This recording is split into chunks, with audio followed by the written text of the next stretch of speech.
think is or should be the contribution that art and artists make to the broader discussion of how we can achieve a more environmentally sound and sustainable world?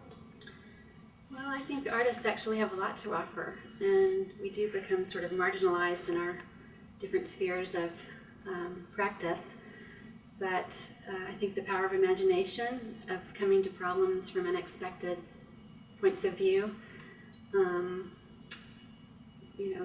engaging different audiences in scientific issues, that's something that I think some of my work hopefully does, is raises awareness about certain perhaps scientific issues that people don't know anything about, and people have told me that I never knew what a dead zone was till I saw your show, and then I read about it after that. So, and that's a small thing, but I think if you can move someone deeply through a work of art, perhaps you can develop a kind of concern for environmental issues or really any issue that might have more of an impact than just other kinds of information systems.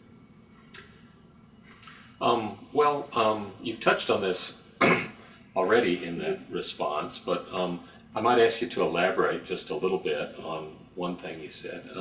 What is your personal goal or aim in your own work? What do you hope to accomplish with regard to the work that you do on environmental subjects or sustainability broadly?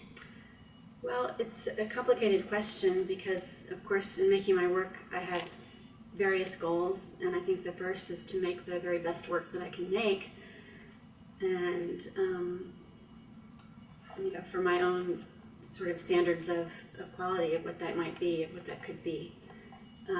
Often I'll get an idea. Now I'm working on images based on ice cores, and learning more about it myself, trying to figure out a visually engaging way to create an object that represents that, which is very challenging for me, and finding a venue where that can be shown to an audience, and then eliciting some kind of a response with that audience, and as I said before, hopefully something profound, something that has an emotional element as well as an intellectual element, using beauty or an aesthetic quality to draw people in to engage with something and perhaps find out more about it, perhaps even do something about it. I mean, that's something that would be difficult to measure, a very indirect kind of ripple effect, but I think it's not impossible. I think making art objects and making the best kind of work that I can make is different from activism, but I think we need to come at these problems from different fronts, and different people are going to be reached through different vehicles of information. So this is what I do, and in my small way, raising awareness, bearing witness, not so much offering solutions, but so many people don't know about any of this stuff.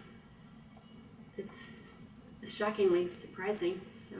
So just raising awareness on a basic level is one thing you hope to accomplish. And I think that's important, hopefully.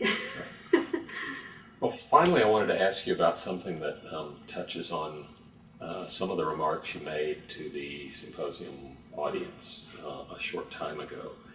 And that is, what do you see as the relationship or the intersection or the dialogue, if you will, between science and the arts in the area of sustainability? What is it now as you witness it and observe it, and what should it be if it's not what it should be in your view? What is that relationship? What makes it up?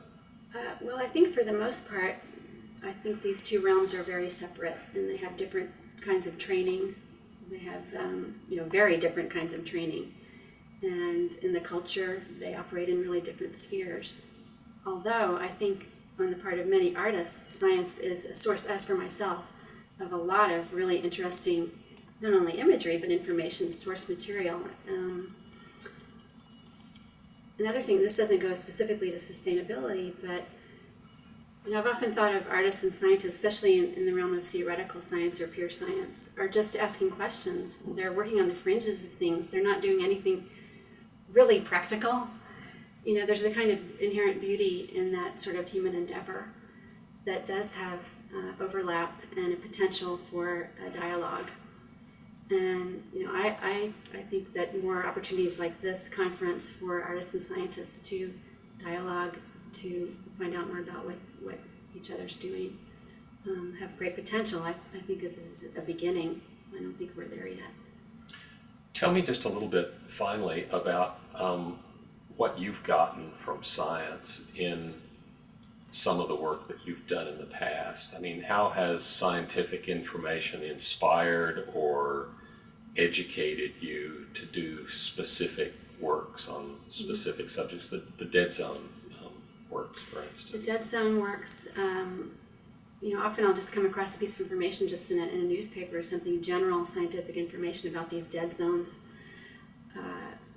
Really just triggered my imagination, and often because of an image I'll see a map or something and it relates to the kind of work I'm doing in the studio visually.